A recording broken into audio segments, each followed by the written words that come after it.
think about it. Okay, so healing the city. The second part is the city. And here's where I want to spend a little bit of time, because we are talking about Tucson, and we're not talking about Tucson at all. Because I think the city just means people, collections of people, okay? And the city actually is really where we see the symptoms. That's how you spell symptoms, right? No? Oh gosh, they did this. Symptoms. I don't know where that came from. Anyway, is that right? Okay. The symptoms. This is where we see the symptoms of everything that needs healed. This is where we see it all played out. And so I want to talk about the 4 symptoms that you see in every city, wherever you go, wherever God's placed you. In modern times, these are the 4 symptoms that we will see in the community that are kind of, they tell us that there's a problem in the core things that need to be healed. So number 1, and this is gonna, here we go. The oppressed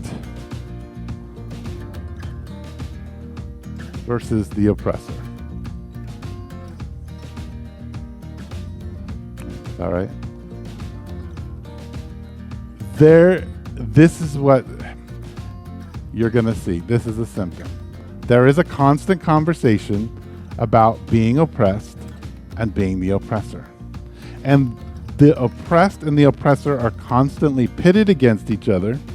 And here's the goal, or what all these symptoms do, is that they all divide. Right? They divide us. And so there's a narrative, which I would argue comes from the enemy, that pits the oppressor against the oppressed.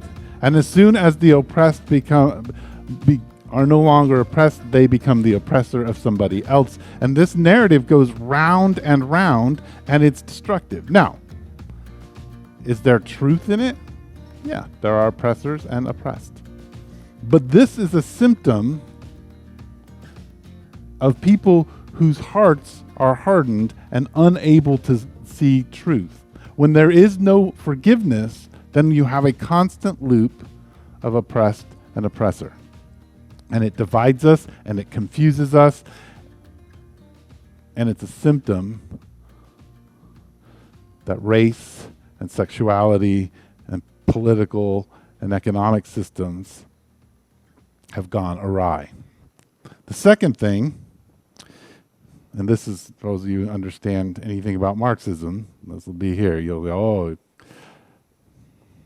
the ideology of power.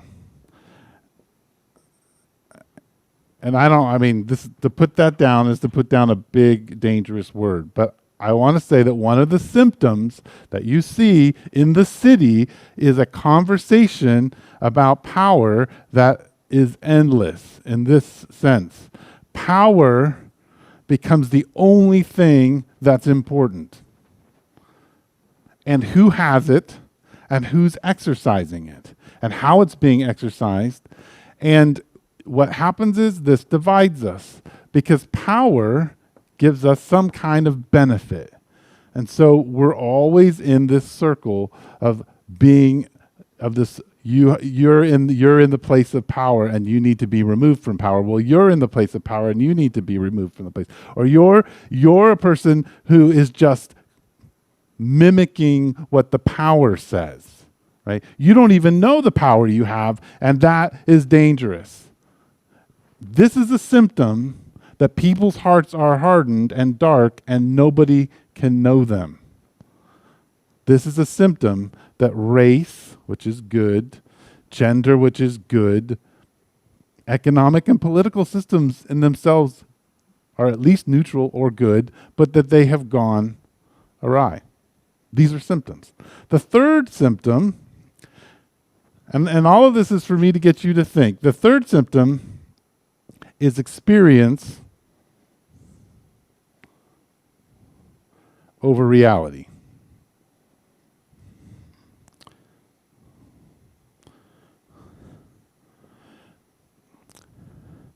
Some people might call this lived experience. That my experience of things, my truth, my reality is more important than what is actually real. Okay? That is a symptom in the city, in a collection of people, in a culture, that race and gender and political system and economic system have gone awry. And that the foundations of those things have begun to crumble. And what does this do? Well, when your experience is more important than reality, it divides us because all of our experiences are different and because nobody can know our hearts, right? And so we're divided because experience trumps reality. And you see that in our culture now. These are symptoms that are in every city. And the last one, and now I'm going to get in trouble. Social justice. Social justice, and I tried to use a different word and I couldn't. I understand that people care a lot about justice and they care a lot about it in society, and so they think that social justice is important. But here's the thing about social justice, and I'm just going to erase all of these. Hopefully people have them. I can share my notes later. And just put social justice up here because it probably needs a little bit more explanation and why I think it divides and why I think it's a symptom of things that are broken that we need to dive deeper into. Social justice. If you talk to people about what social justice is, well, they don't all agree. But it basically, for some people, is making things equitable. Redistributing wealth, making sure that the lower are raised up and the upper are brought down, and so that we have an even. Or it's taking injustice out of a system, right? Or and bringing justice to systems and to economies. The problem is nobody agrees what justice is. And if you are somebody who is a follower of Jesus, then you understand that God's justice is important to him, and you can't be on both sides. This is what I mean by this. God's justice, if something demands justice, why am I CE, right? If something demands justice, then it's wrong. But when there's social justice, we disagree as to what is right and wrong when it comes to social justice. Because I heard it once said that one man's liberating action is another man's hell.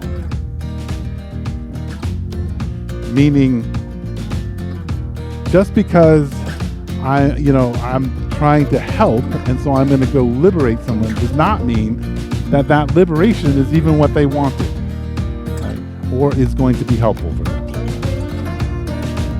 So we disagree. But when it comes to God's justice, there can be no disagreement. Right? So social justice, and you can use a different word if that's offensive to you, but some kind of justice now social justice, human justice.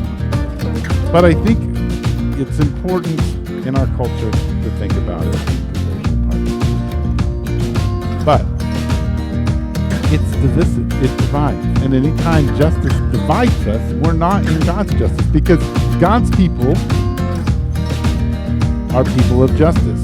God's people are not people of social justice. This is what I mean.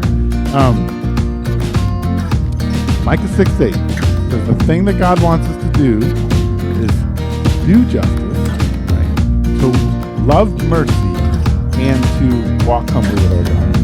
That word justice is a very legal term, but what it literally means, I'm going to read it to you, is to execute righteousness and to divine orderliness in creation. So if we're saying that something is wrong in the concept of social justice, and we're saying it's connected to the gospel and it's something God wants, then we're saying anyone who's on the outside of that is on the outside of righteousness and outside of the created order. But I don't think we're willing to say that here. And so I would think that human justice